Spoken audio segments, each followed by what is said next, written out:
যে সংস্কারের কথা বলে যদি নির্বাচনটাকে বিলম্ব করা হয় তাহলে এই সরকারের জন্য খারাপ খবর বয়ে আনবে, এদেশের জনগণও ক্ষতিগ্রস্ত হবে। অতএব সংস্কার শুরু করেন, আমরাও সমর্থন করব, কিন্তু সর্বাধিক গুরুত্ব দিতে হবে নির্বাচনকে। নির্বাচনের রোডম্যাপ দেন। জনগণ যখন রোডম্যাপ দেখবে তখন জনগণ নির্বাচনমুখী হয়ে যাবে, আর নির্বাচনমুখী হলে এদেশে কোনো ষড়যন্ত্র এদেশে করা সম্ভব হবে না। রহমান দেশকে এগিয়ে নিয়ে যাচ্ছে, সর্ব সেক্টরে দেখা যাচ্ছে যে অগ্রসর হচ্ছে। তখনই কিন্তু এই দেশের যারা বিরোধী তারা কিন্তু জিয়াউর রহমানকে ষড়যন্ত্র করে হত্যা করেছে। তারপরে এই দেশে আবার গণতন্ত্র হরণ হয়েছে, এরশাদ করেছে। এদেশের মানুষ, ছাত্র জনতা আবার আন্দোলন করে এবং গণ অভ্যুত্থানের মাধ্যমে এরশাদকে বিদায় করেছে। তারপরে আমাদের নেত্রী বেগম খালেদা জিয়া ক্ষমতায় এসে এদেশে সংসদীয় গণতন্ত্র প্রতিষ্ঠা থেকে শুরু করে ভোট যাতে করে নির্বাচন যাতে সুষ্ঠু নিরপেক্ষ হয় তার জন্য তত্ত্বাবধায়ক সরকার ব্যবস্থা করেছিলেন। এবং আপনারা সকলেই জানেন তত্ত্বাবধায়ক সরকারের অধীনে ৩টা নির্বাচন, ৯১ নির্বাচন এদেশের জনগণ বিএনপিকে ক্ষমতায় বসিয়েছিল, বেগম খালেদা জিয়াকে প্রধানমন্ত্রী করেছিল।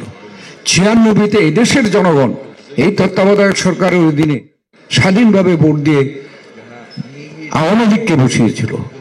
এই দেশের জনগণ ২০০১-এ বাংলাদেশ জাতীয়তাবাদী দলকে আবার ক্ষমতায় বসিয়েছিল। তাইলে আমাদের কাছে প্রমাণ যে দেশের মানুষ যদি ভোট দেওয়ার স্বাধীনতা পায় তাহলে এই মানুষই তারা সরকার বদল করতে পারে।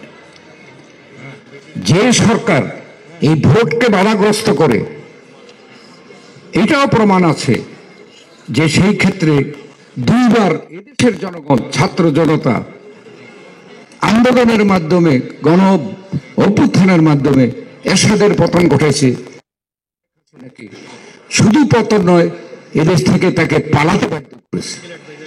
মানুষ চায় গণতন্ত্র পুনরুদ্ধার, মানুষ চায় স্বাধীনতা সার্বভৌমকে অত্যন্ত শক্তিশালী রাখা, মানুষ চায় অর্থনৈতিকভাবে মুক্তি, মানুষ চায় শান্তিপূর্ণভাবে দেশে বসবাস করা। পতিত সরকার তারা আজকে বিদেশে বসে, দেশে বসে তারা ষড়যন্ত্র করছে। আমরা শুধু এটাই বলতে চাই এই বুদ্ধিজীবী দিবসে যে অতীতে ষড়যন্ত্র হয়েছে, কিন্তু এই দেশের জনগণ সেই ষড়যন্ত্রকে মোকাবেলা করেছে, ভোটের মাধ্যমেও করেছে, গণ অভ্যুত্থানের মাধ্যমেও করেছে।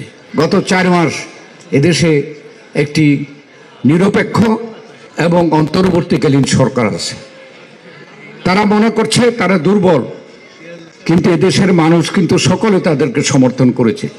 আমাদের মতো সর্ববৃহৎ জনপ্রিয় দল এই সরকারকে সমর্থন করেছে।